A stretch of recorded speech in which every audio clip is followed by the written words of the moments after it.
দেশের বিচারিক ইতিহাসে প্রথমবারের মতো মাত্র ২৯ কার্যদিবসে শিশু ধর্ষণের রায়ে ফাঁসির আদেশ দিয়েছেন আদালত। মেহেরপুরে পঞ্চম শ্রেণীর এক শিশুকে ধর্ষণের ঘটনায় শাকিল হোসেন নামে এক যুবককে ফাঁসির আদেশ দিয়েছেন আদালত।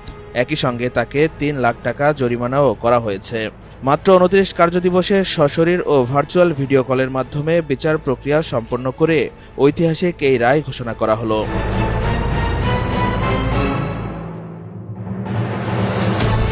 রোববার ২৪ মে দুপুরে মেহেরপুর শিশু সহিংসতা দমন আদালতের বিচারক মোহাম্মদ তাজুল ইসলাম এ রায় দেন। দণ্ডপ্রাপ্ত শাকিল হোসেন গাংনী উপজেলার চাঁদপুর গ্রামের আবদাল হোসেনের ছেলে। রায় ঘোষণার সময় আসামি আদালতে উপস্থিত ছিলেন।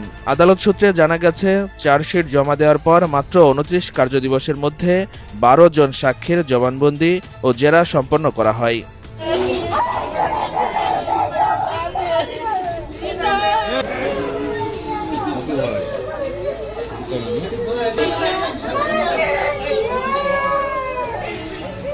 প্রথম থেকে আশা করেছিলাম যেন এরকম বিচারই আমরা আইনের মাধ্যমে পাই।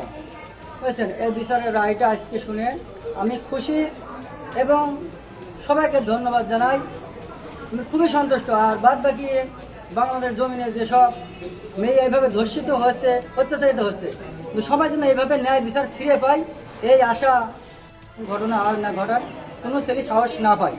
দ্রুত বিচার নিশ্চিত করতে সশরীরে সাক্ষ্য গ্রহণের পাশাপাশি ভার্চুয়াল ভিডিও কল প্রযুক্তিও ব্যবহার করা হয়।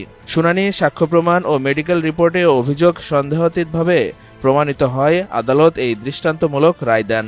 একই সঙ্গে জরিমানার ৩ লাখ টাকা আসামির স্থাবর অস্থাবর সম্পত্তি নিলামে বিক্রি করে ভুক্তভোগী শিশুর পরিবারকে দেওয়ার নির্দেশ দিয়েছেন বিচারক।